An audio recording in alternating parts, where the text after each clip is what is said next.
હકી આવાજ ન્યૂઝમાં આપનું સ્વાગત છે। હું છું અજીઝ ઝુબેલવાલા। સમાચારમાં વાત કરીએ તો વડોદરા શહેરના વાડી મોગલવાડા વિસ્તારના બકડી પોલ મદીના મસ્જિદ પાસે રહેતા મોહમ્મદ હમજા તનસુજવાલાની હત્યાનો કેસ વધુ આગળ વધી રહ્યો છે। ત્યારે આજે સાંજે મોગલવાડા મદીના મસ્જિદ પાસે મોહમ્મદ હમજાના ઘરે વાડી પોલીસ સ્ટેશનનો સ્ટાફ રિહર્સલ માટે બંને આરોપીઓને લઈ આવી હતી, જેમાં વાયુની જેમ વાત ફેલતા વિસ્તારની મોટી સંખ્યામાં મહિલાઓ ઘરની બહાર આવી આક્રોશ વ્યક્ત કર્યો હતો અને તેમને ફાંસીની સજા આપો તેવા સૂત્રોચ્ચાર કરતા વાતાવરણ તંગ બની જતા પોલીસ ટીમ દ્વારા શાંતિપૂર્વક સમજદારીથી કામ લેતા કામ પૂર્ણ કરવામાં આવ્યું હતું। રિપોર્ટ રૂઝે બરબ।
મોગલવાડા ખાતે આજે હમજાના હત્યારાને ડેમો માટે લઈને આવ્યા હતા સિટી પોલીસ સ્ટેશન દ્વારા। તો આજુ રજૂઆત કરી તમે લોકોને શું કીધું પોલીસ દ્વારા અને તમારી માંગ શું છે?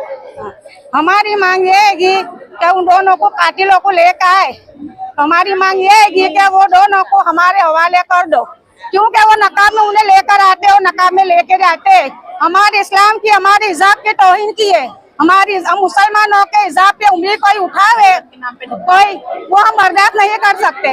पहला तो हिजाब के तौहीन करी है इसने, और दूसरी बात ये है कि हमारे भाई को या हमारा बेटा को उसे बेदर्दी से मारा है।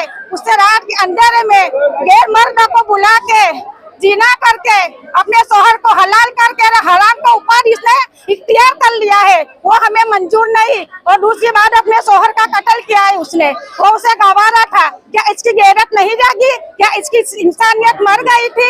उसे फांसी दे, अब पुलिस देगी तो फांसी देगी, लेकिन उसने हमारे भाई या बेटे को उसने मारा है तो उसने उसकी मर्जी से मारा है। उससे ब्लेडा मारी है, उससे दाम चोटाए गए हैं, उसको उसके छाती पर बैठ के उसका गला घोटा है।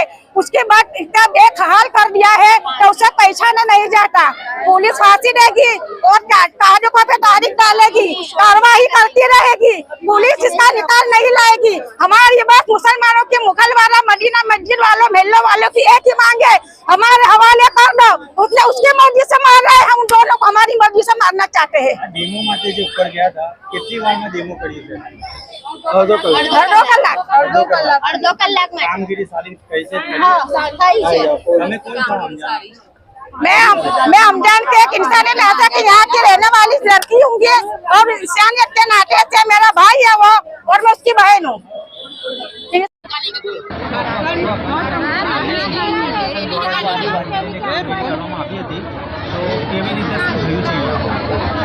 हेलो, मैं मोगलवाड़ा बकरी चौकी वहाँ से बोल रही हूँ। मुझे जो भी इसने करा है हमको इंसाफ चाहिए और इसको फांसी की सजा इसके लिए बहुत थोड़ी है। तो हमको काले पानी की सजा दो, इसको रोज तड़पा तड़पा के मारो। ये किसी का बाप, किसी का भाई, किसी का बेटा था, इसको मारने से कुछ इसका हाथ भी नहीं कांपे, इसने इंसानियत को भी मार नाखा है। और मेरी एक रिक्वेस्ट है कि इसको, इसका जो नकाब है उसका उतारो, इसको खबर पड़े लोगों को कि इसने क्या काम किया है। बस हमारी इतनी रिक्वेस्ट है और हमको पूरी सरकार पे भरोसा है, जो भी हमारे लिए करेंगे वो इंसाफ करेंगे और हमको इंसाफ चाहिए। પોલીસ ટીમ દ્વારા આજે જે ડેમોગીરી કરવામાં આવી હતી તો શું થયું છે અહીંયા? આજે પોલીસવાળા અમારા ઘરમાં આવેલા, પેલા છોકરા અને છોકરીને મારી વહુને જે નાલાયક પૈસા છોકરીને લઈને આવેલા, એને બધું બતાવ્યું કે હું અહીંયા એના ઉપર સીના ઉપર બેસેલી, પછી આ મોઢા ઉપર પેલો છોકરો બેસી ગયેલો, એક ટક્યો એને ઉપર મૂક્યો, બીજો ટક્યો એને મૂક્યો, મોઢું દબાઈ દીધું, એમ બહુ બેરમતી એને મારી નાખ્યું છે સાહેબ, બહુ ખરાબ રીતે એને માર્યું છે। બેકસૂર છોકરાને એને મારી નાખ્યું છે, એનો ઇન્સાફ જોઈએ અમને, બસ ખાલી અમને ઇન્સાફ જોઈએ। અને બીજા એમાં નામ ખોલે, બીજા જે આ એક છોકરો ઉપર હતો, બીજા નીચે એક બે છોકરા પેરો ભરતા જ હશે, કેમ કે રાતના અંધારામાં એક છોકરાનું કામ નથી, આ બીજાનું પણ કામ છે, બીજા નીચે ફિલ્ડિંગ ભરતો જ હશે, નીચે હશે જ ને। આને કોને સપોર્ટ કર્યું છે, કોને ફાઇનાન્સ સપોર્ટ કર્યું છે, કોને પ્લાનિંગ કરીને આપ્યું છે, એ બધા નામ ખોલે તો અમારા છોકરાને ઇન્સાફ મળશે। આ મોગલવાડાની જે મહિલા આટલા આક્રોશમાં છે એમની માંગ શું છે? આ બધાને ખબર છે કે પેલો છોકરો કોઈ દિવસે એક જણને પણ ગાળો પણ નહોતો બોલતો, આખી જિંદગીમાં એને કોઈની જોડે ઝઘડો નહીં થયો, કોઈની જોડે બોલાચાલી નહીં થઈ, એવા બેકસૂર છોકરાને એને મારી નાખ્યું। એને અગર એની જોડે ના રહેવાનું હતું તો ભાગી જતી એની જોડે, પેલા છોકરા જોડે, પણ મારા છોકરાની જાન લઈને ગઈ, એને તો ફાંસીની સજા થવી જોઈએ જ।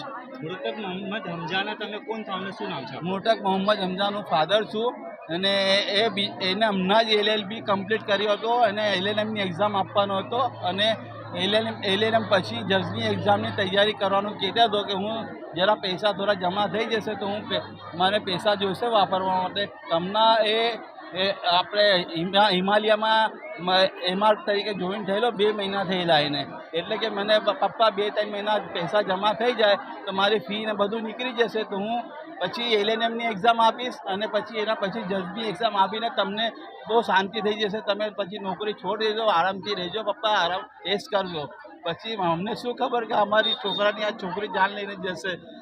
વારે ઘડીએ ઝઘડા થતા હતા અવારનવાર, તમે કોમ્પ્રો કરાવી દેતા હતા, પણ 2-4 દિવસથી તો પેલી છોકરી એટલી મીઠી મીઠી વાતો કરતી હતી કે કોઈને શક સુદ્ધા ના આવે કે આ છોકરી આટલું બધું કારનામું કરવાનું છે।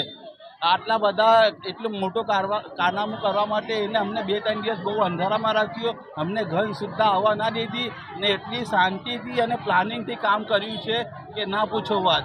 તો એને કડકમાં કડક સજા થાય એવી અમારી આના પૂરા મોહલ્લાની, પૂરી સોસાયટીની, પૂરી મુસ્લિમ સમાજની માંગ છે, પૂરા શહેરની પણ માંગ છે। આખા શહેરમાં આ વિડીયો ફરી ગયો છે, બધાનો એક જ સૂર છે કે હમજાને ઇન્સાફ જોઈએ જોઈએ ને જોઈએ। શું નામ છે? મારું નામ અબ્દુલ કાદિર મોહમ્મદ સાબિર તનસુજવાલા।